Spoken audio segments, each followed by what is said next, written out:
orang itu akan takut melakukan dosa, sehingga ketika melakukan ibadah dia benar-benar senang. Bukan ibadah secara keterpaksaan, tapi ibadah itu menyenangkan pada dirinya.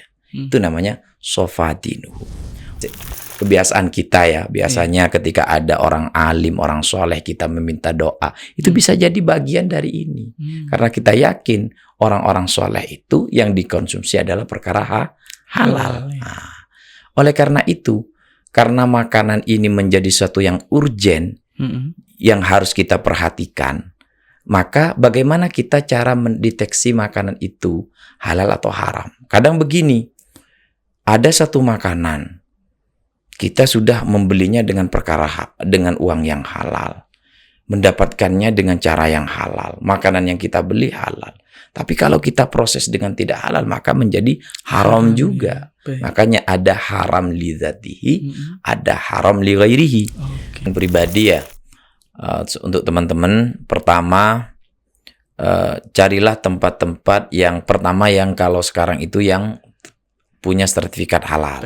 Nah, itu insya Allah aman. Yang kedua, kalau memang terpaksa tidak begitu, maka lihatlah orang-orang yang penjualnya itu. Kelihatannya dia menjaga amanah terkait dengan ibadahnya atau tidak. Nah, kita uangnya sudah, bendanya ayam tadi itu. Nah, tapi cara memprosesnya tidak dibenarkan. Misalnya, ternyata kita membeli ayam atau menyembelih ayam dengan sembelihan yang tidak sesuai dengan syar'i. Hulkum dan maritnya minimal dalam madhab Syafi'i itu tidak terputus, cuman kiwir-kiwir. Itu tetap bangkai.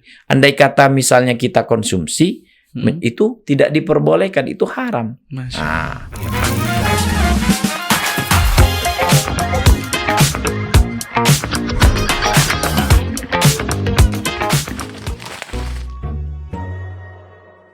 Assalamualaikum warahmatullahi wabarakatuh. Selamat datang kembali di Maliki Podcast. Senang sekali saya Rehan Muncit Asyabani bisa membersamai sahabat podcast semua yang saat ini sedang melaksanakan berbagai macam aktivitasnya. Bagaimana kabarnya para sahabat kampus semuanya? Semoga sahabat kampus tetap dalam keadaan sehat dan terus produktif ya. Dan pada episode kali ini di Maliki Podcast saya tidak sendiri. Kali ini kita sudah kedatangan narasumber yang sangat luar biasa, yang dimana pada episode kali ini kita akan membahas, kemarin di episode sebelumnya kita sudah membahas bagaimana sih halal center yang ada di UIN Maulana Malik Ibrahim Malang, dan kali ini kita akan mengulik lebih dalam lagi bagaimana sebenarnya urgensi atau halal dan haram, konsep halal dan haram dalam Islam. Telah hadir di studio Maliki Podcast kali ini narasumber yang sangat luar biasa. Beliau merupakan Ketua Bidang Syariah Halal Center UIN Maulana Malik Ibrahim Malang. Langsung saja kita sapa beliau, Ustadz Abdul Aziz MHI. Assalamualaikum Ustadz. Waalaikumsalam warahmatullahi wabarakatuh. Masya Allah, bagaimana kabarnya Ustadz? Alhamdulillah sehat. Alhamdulillah. Ini masih banyak kegiatan sepertinya ya Ustadz ya? Ya, begitulah, nanti malam ada kajian An-Najah. Masya Allah, semoga Ustadz tetap dalam sehat terus. Amin. Ya Rabbal Alamin. Baik Ustadz, sesuai yang saya sampaikan di awal tadi, bahwa kali ini kita akan membahas mengenai bagaimana konsep halal dan haram dalam Islam. Tentunya masyarakat di luar sana mungkin masih taunya sekedar makanan yang halal itu adalah makanan yang baik saja. Kalau makanan yang haram itu makanan yang buruk. Kira-kira seperti apa sih Ustadz konsep halal dan haram dalam Islam ini? Silakan Ustadz. Oke.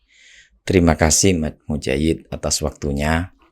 Izinkan saya cerita sedikit mengenai tentang makanan halal dan haram dalam Islam. Baik. Pertama begini Mas Mujahid. Kadang kita dalam kehidupan kita itu tidak terlalu selektif di dalam masalah makanan. Iya, betul. Bahkan kadang kita juga apatis, yang penting enak, kita ambil saja, makan yang penting saja. Kenyang di perut yang gitu penting ya, kenyang di perut ya.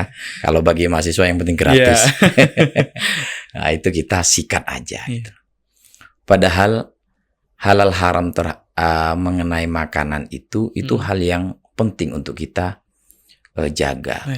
Makanya di dalam Al-Quran itu ada salah satu ayat yang berbunyi, ya ayyuhalladzina amanu kulu min thayyibati ma razaqnakum washkuru lillahi in kuntum iyyahu ta'budun.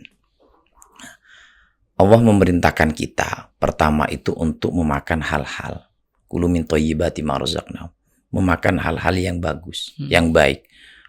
Otomatis yang baik itu adalah makanan-makanan yang memang diperbolehkan secara syariat. Ya.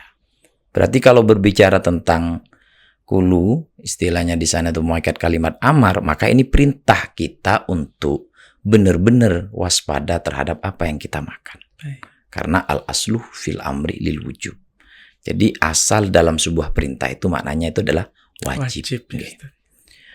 Kemudian juga dalam salah satu hadis Nabi Muhammad SAW itu berpesan pada mantu beliau ya, sekaligus sepupu ya, Ali bin Abi Thalib itu.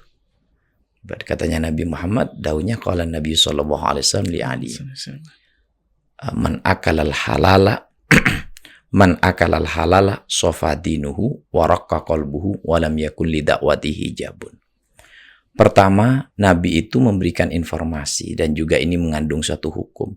Wahai Ali, man akalal halala, orang yang konsumsinya itu perkara halal, pertama itu adalah sofa dinuhu, agamanya itu menjadi bersih. Maksud agama itu menjadi bersih itu apa? Orang itu akan nyaman melakukan ibadah, orang itu akan takut melakukan dosa, sehingga ketika melakukan ibadah dia benar-benar senang. Bukan ibadah secara keterpaksaan, tapi ibadah itu menyenangkan pada dirinya. Itu namanya sofadinuhu. Waraqqa qalbuhu. Kemudian hatinya itu menjadi lembut. Hati yang lembut maksudnya bagaimana? Ketika kita misalnya dinasehati oleh orang lain, kalau kita konsumsinya perkara halal, maka kita dengan mudahnya akan menerima nasihat-nasihat itu. Jangankan dari guru kita, dari adik kita yang notabene di bawah kita, ketika kita diingatkan dengan sesuatu yang terutama tentang masalah agama kita, Mas, sholat itu langsung terhenyum. Itu berarti yang kita konsumsi itu adalah perkara halal. Walam yakun li da'wati hijabun. Terus dawuhnya Nabi, orang yang makanannya itu konsumsinya perkara halal, dakwahnya itu atau doanya itu gampang diterima oleh Allah. Maka mungkin kebiasaan kita ya, biasanya ketika ada orang alim, orang soleh, kita meminta doa, itu bisa jadi bagian dari ini. Karena kita yakin orang-orang soleh itu yang dikonsumsi adalah perkara halal. Nah, oleh karena itu, karena makanan ini menjadi sesuatu yang urgen, yang harus kita perhatikan, maka bagaimana kita cara mendeteksi makanan itu halal atau haram? Kadang begini, ada satu makanan, kita sudah membelinya dengan dengan uang yang halal, mendapatkannya dengan cara yang halal, makanan yang kita beli halal. Tapi kalau kita proses dengan tidak halal, maka menjadi haram juga. Makanya ada haram li dzatihi, ada haram li ghairihi. Kalau haram li dzatihi gimana? Pada hakikatnya memang itu tidak diperbolehkan. Sudah jelas haram. Sudah jelas haram, sudah jelas tidak diperbolehkan. Seperti gini, daging babi lah. Daging babi itu meskipun kita beli dengan uang kita yang halal, ya kita anggaplah kita itu habis misalnya setelah ngisi acara dikasih uang sama orang lain, kita belikan. Ini uang kita ini halal, tapi kita belikan daging babi. Itu tetap tidak bisa dikonsumsi karena memang bendanya sudah jelas dilarang oleh agama, sudah jelas haram.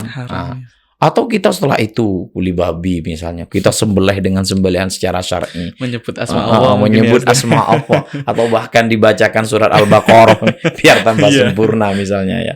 Nah, ini sudah tidak bisa. Karena apa? Iya, karena memang bendanya ini yang membuat najis memang. Maka ketika dikonsumsi menjadi haram. Nah, kalau kita konsumsi kayak daging babi atau sesuatu yang memang zatnya, hakikatnya haram, dilarang oleh agama, maka nanti akan ada semacam efek pada diri kita. Makanya salah satunya itu, orang yang memakan perkara haram, sering mengkonsumsi perkara haram, lihat di sekitar kita misalnya, maka dia dengan mudahnya melakukan dosa-dosa. Dia tidak terlalu, Allah memang akan memberikan cara dia itu gampang untuk melakukan sesuatu yang dilarang oleh Allah, yaitu kabair, dosa-dosa besar gini. Nah, yang kedua, di dalam menentukan halal haram itu ada haram li ghairihi. Haram li ghairihi itu adalah ada faktor lain yang menyebabkan hal benda itu menjadi haram. Nah, contohnya memang kita belinya itu ayam. Ayam itu kira-kira diperbolehkan apa enggak dalam agama? Sudah jelas boleh ya. Bendanya memang diperbolehkan. Tapi kalau kita membelinya dengan uang hasil korupsi misalnya, atau uang hasil jarah, atau uang hasil palak dan yang lain yang tidak dibenarkan secara syar'i, maka ayam yang notabene itu adalah dihalalkan, diperbolehkan, itu menjadi haram. Ya. Karena dengan cara memperolehnya dengan suatu yang tidak diperbolehkan, atau misalnya kita memperolehnya dengan cara mencuri. Wah, kadang-kadang kita di desa itu dulu waktu saya masih kecil itu Mas Menjais itu ada teman-teman itu kalau malam, ini hanya semacam nostalgia yang tidak penting untuk kita ikutin ya, makan tidak boleh untuk kita ikutin. Itu kalau malam nggak bisa tidur, itu kita itu biasanya ngambil nyuri ayamnya tetangga, gitu. Ayamnya tetangga. Kemudian karena diyakini kalau mencuri ayamnya tetangga itu ketika dikonsumsi itu enak katanya. Nah, ini ketika kita mencuri, kemudian kita sembelih dengan sembelihan secara syar'i, sampai misalnya sembelihnya itu sudah menyebutkan Bismillahirrahmanirrahim, Allahu Akbar, kemudian hulkum dan mariknya dan wadajainnya ini semuanya 4 uratnya sempurna terputusnya, itu tetap nggak bisa kita konsumsi. Kenapa? Karena itu hasil dari suatu yang tidak dihalalkan oleh Allah, yaitu dengan cara mencuri. Yaitu kita uangnya sudah, bendanya ayam tadi itu, tapi cara memprosesnya tidak dibenarkan. Misalnya ternyata kita membeli ayam atau menyembelih ayam dengan sembelihan yang tidak sesuai dengan syar'i. Hulkum dan mariknya minimal dalam madhab Syafi'i itu tidak terputus, cuman kiwir-kiwir. Itu tetap bangkai. Andai kata misalnya kita konsumsi, itu tidak diperbolehkan, itu haram. Ini banyak ya. Kemudian sudah disembelih secara syar'i, begini dan yang lainnya.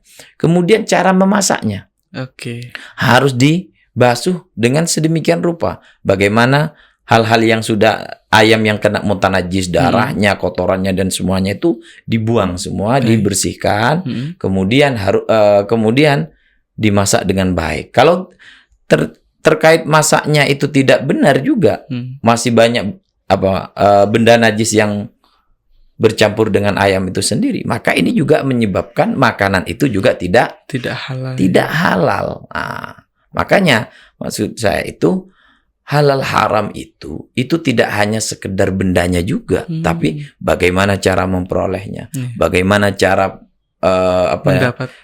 memperoleh, kemudian memasaknya, terus memprosesnya dan semuanya itu bagaimana. Nah, ini juga kita harus perhatikan. Makanya salah satunya itu Mas Mujais, ini pemerintah kita ini kan sudah menggalakkan yang namanya sertifikat halal. Itu salah satunya untuk benar-benar memastikan suatu produk itu memang sudah terstandar halal. Apalagi misalnya kita sebagai kalau saya kan auditor kesyariahan ya, ketika terjun lapangan itu bukan hanya sekedar ini dibenarkan secara syariat atau tidak, tapi juga kita membahas tentang limbahnya bagaimana, kehewanannya bagaimana, itu semuanya kita bahas. Tidak hanya halal juga, tapi thayyibnya terhadap makanannya, hewannya, ini benar-benar kita perhatikan betul. Ini di dalam rangka bagaimana barang-barang, benda-benda atau makanan minuman yang masuk ke tubuh kita itu benar-benar terstandar halalnya. Bahkan standarnya yang ditetapkan oleh MUI, terutama misalnya kan saya ini termasuk di antara yang auditor halal dalam masalah juleha, jurus beli halal. Itu benar-benar standar yang sempurna. Bukan hanya terputus 2 hulkum dan mari ini, tapi juga harus wadajennya juga harus terputus ini yang menyebabkan betul-betul semuanya ya, betul Ustaz, ya. semuanya standar tinggi. Itu dalam rangka apa? Kehati-hatian agar makanan dan minuman yang masuk pada kita itu benar-benar halal dan terjamin, sehingga kita dalam beragama ini nyaman. Iya. Kemudian ketika kita menjalani hidup ini nyaman. Kenapa kok begitu? Karena ketika makanan kita ini yang masuk halal, maka kita itu akan tenang. Tenang ya. Tenang, nyaman dalam melakukan ibadah. Maka kemudian Dalam dengan aktivitas aktivitas keseharian kita itu tenang. Kenapa begitu? Karena yang kita konsumsi halal. Halal itu adalah ibadah. Sedangkan ibadah itu konsepnya al-ibadatu turisu tumanina. Ibadah itu menyebabkan kita nyaman. Kalau dosa itu menyebabkan kita itu tidak nyaman. Iya. Maksiat misalnya mengkonsumsi perkara haram itu menyebabkan kita tidak nyaman. Nah, ini yang kenapa kita penting untuk milih dan benar-benar waspada terhadap makanan-makanan yang kita konsumsi. Apakah di sekitar kita warung itu benar-benar terstandar dengan halal atau tidak? Ini harus benar-benar diperhatikan para pemirsa mengenai halal haram ini, karena efeknya pada tubuh kita itu luar biasa. Kita malas ibadah, kita segampang emosi. Itu bagian dari makanan yang kita konsumsi itu bisa jadi itu tidak halal. Baik Ustadz. Baik, sahabat kampus, ternyata memang dalam mengkonsumsi makanan itu tidak hanya mungkin kalau kita sebagai orang awam kan hanya melihat ini ya Ustadz. Oh, yang terpenting ada label halalnya gitu ya. Tapi kita juga harus memperolehnya dengan cara yang baik, kemudian memprosesnya pun juga dengan cara yang baik. Dan tadi juga sudah disampaikan oleh Ustadz mengenai bahwa haram itu tidak karena zat dari bahan itu sendiri ya Ustadz, tapi juga dengan faktor-faktor yang lain itu juga dapat menjadikan makanan tersebut haram. Dan tentunya dari makanan haram itu kan akan membawa dampak ya Ustadz kepada para masyarakat ataupun orang di luar sana yang mengkonsumsi. Kira-kira dampak yang cukup signifikan atau dampak yang akan terasa itu seperti apa sih Ustadz, selain mungkin merasa tidak nyaman dalam ibadah? Kira-kira ada dampak lain Ustadz mungkin? Salah satunya membuat kita itu suka melakukan kriminalitas. Ya. Coba misalnya jenengan kita coba observasi masyarakat di sekitar kita lah. Kita tidak menjustis ini salah atau tidak. Cuman kita observasi sebentar. Rata-rata misalnya teman-teman yang suka melakukan kriminalitas atau suka misalnya melakukan dosa besar, itu tidak akan bisa lepas dari yang dikonsumsinya. Contohnya misalnya kira-kira minuman yang memabukkan itu dibenarkan tidak dalam agama? Tidak dibenarkan. Misalnya orang yang suka kriminalitas, kira-kira apakah suka minum juga? Sudah pasti. Ya, itu. Jadi ini kayak berkesinambungan. Karena apa? Orang yang konsumsinya perkara yang tidak halal atau haram, maka dia kayak meremehkan suatu hal yang tidak dibenarkan oleh agama. Itu memang seperti itu. Makanya di dalam kitab Tanbihul Ghafilin itu, di antara taubatnya orang yang misalnya orang-orang yang mengkonsumsi perkara haram itu, kan ketika kita mengkonsumsi perkara haram, itu bisa jadi bagian dari tubuh kita ini terdiri dari itu. Sehingga selama bagian yang haram itu ada, kita malas melakukan ibadah. Kita malah lebih senang melakukan maksiat. Maka cara terbaik untuk kita melakukan taubatan nasuha itu dengan cara berpuasa. Karena katanya di dalam keterangan itu, kalau puasa itu yadzubul lahma. Jadi itu dapat mencairkan daging-daging yang memang itu terdiri dari perkara haram itu sendiri. Sehingga ketika daging itu sudah mencair, maka di sanalah kita itu akan nyaman dalam beribadah. Maka memang penting betul untuk menjaga perkara halal dalam tubuh kita. Makanya dengan adanya regulasi yang diberikan oleh pemerintah, itu adalah angin segar bagi kita sebagai konsumen, terutama saya ini lihat secara bentuk tubuh ini kan benar-benar menunjukkan bahwa suka makan ya. Maka itu kita harus bisa memilih mana warung yang sudah terstandarisasi halal, mana tempat yang mungkin lebih nyaman bagi kita untuk makan dan yang lain. Karena ketika warung itu sudah ada sertifikat halalnya, itu sudah mengalami yang namanya tahap diaudit. Nah, ketika diaudit gini, kemudian setelah auditor turun, nanti itu kan sidangkan oleh majelis ulama, misalnya kita di Jawa Timur ya, Jatim, itu kalau lolos berarti memang sudah mengikuti standar terhadap kehalalan yang memang diterapkan di dalam agama kita. Baik. Berarti memang mengkonsumsi makanan pun itu, apalagi makanan haram tuh bisa mempengaruhi cukup signifikan, ya Ustadz. Betul. Tidak hanya ibadah saja, tapi juga di aktivitas sehari-hari akan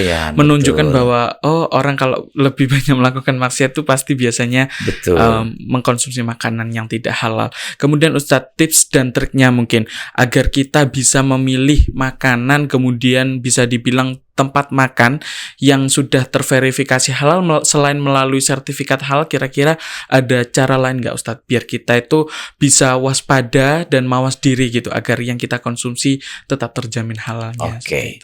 Ini subjektif ya. Artinya begini, pertama memang kita akan mengikuti standar aturan yang ada. Misalnya ketika warung itu sudah ada halal itu ya, halalnya, maka kita dengan nyamannya akan masuk karena itu sudah dipastikan lah 90% itu sudah akan benar-benar menjaga, bahkan kalau dia itu memang amanah dengan sertifikat yang sudah dimiliki bisa 100%. Yang kedua, karena masyarakat umum itu masih belum paham tentang regulasi itu, yang memiliki warung, usaha kuliner yang lainnya kan tidak semuanya, bahkan bisa dibilang itu adalah mayoritas masih belum memiliki sertifikat halal itu. Bagaimana caranya?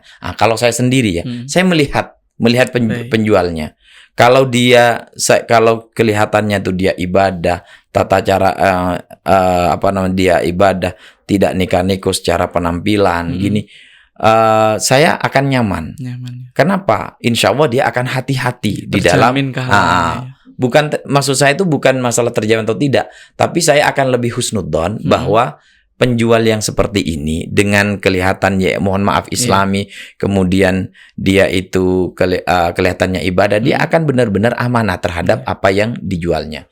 Tapi kalau misalnya secara looks-nya sudah kayak tidak bisa mengesankan bahwa ini menjaga ibadahnya saja susah, apalagi tentang masalah makanan, tentang proses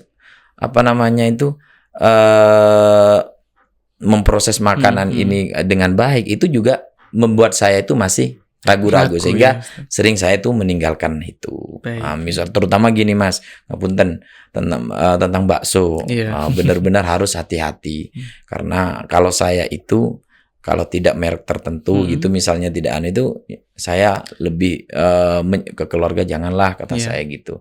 Menghindari, karena khawatir karena sering kita mempunyai pengalaman ketika kita giling bakso sendiri, itu belum dicuci begini sudah dicampur begitu. Itu kan mutanajis sebenarnya itu. Makanya teman-teman yang memang punya usaha di bidang kuliner atau bakso dan yang lainnya, ayo kita jaga standar kehalalan kita. Kalau kita misalnya belum sampai pada tataran mengajukan sertifikat halal, maka kita penuhi dulu standar kehalalan dalam standar kehalalan menurut agama kita. Bagaimana cara mencucinya dan yang lain. Ketika menggilingnya itu harus dibersihkan terlebih dahulu dan yang lain. Baik, luar biasa sekali ya sahabat kampus. Ternyata memang dalam menentukan makanan halal itu jangan dilihat by covernya saja, jangan dilihat ada sertifikat halal, tapi juga perlu kita selektif lagi ya Ustadz dalam memilih apapun yang akan kita konsumsi. Terakhir Ustadz, sebelum kita tutup pada episode kali ini, harapan mungkin atau juga pesannya ingin disampaikan kepada sahabat kampus agar bisa lebih hati-hati dalam mengkonsumsi, kira-kira seperti apa Ustadz? Silakan. Oke, terima kasih. Jadi ini sharing pribadi ya untuk teman-teman. Pertama, carilah tempat-tempat yang pertama yang kalau sekarang itu yang punya sertifikat halal. Nah, itu insya Allah aman.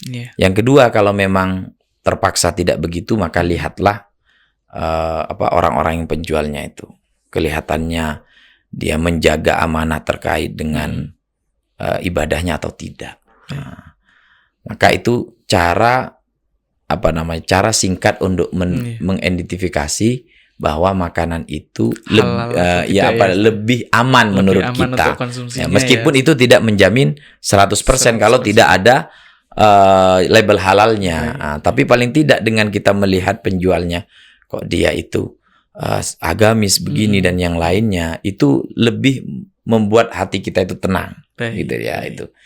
Dan jangan gampang kulineran di sembarang tempat. Karena itu juga akan berpengaruh terhadap makanan yang kita konsumsi. Ketika makanan yang kita konsumsi itu tidak terstandarisasi halal atau tidak halal, maka yang masuk itu adalah haram. Ketika haram, maka itu tadi bisa jadi kuliah kita malas, ibadah kita malas. Ketika berinteraksi dengan orang lain kita gampang marah dan yang lainnya. Itu bisa jadi dari akibat yang kita konsumsi itu adalah perkara yang haram.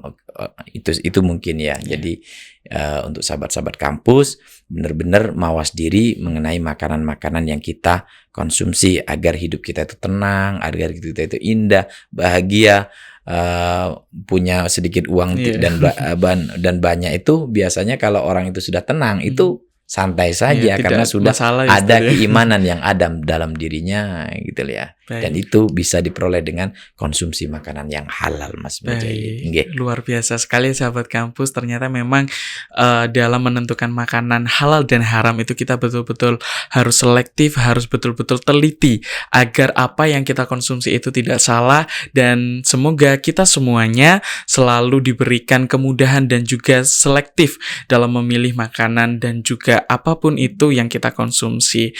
Dan sahabat kampus semua, tidak terasa kita sudah berada di penghujung episode kali ini. Intinya bahwa sahabat kampus semuanya jangan lupa untuk memilih makanan dan juga apapun yang kita konsumsi secara halal, baik itu dari wujudnya dan juga proses dan juga cara pengelolaannya. Akhir kata, saya Rehan Mujid Asyabani dan juga narasumber kita Ustadz Abdul Aziz mohon pamit undur diri. Nantikan episode-episode menarik lainnya dan jangan lupa untuk like, komen, dan subscribe channel YouTube UIN Maulana Malik Ibrahim Malang. Sampai jumpa di episode lainnya dan wassalamualaikum warahmatullahi wabarakatuh. Waalaikumsalam warahmatullahi wabarakatuh.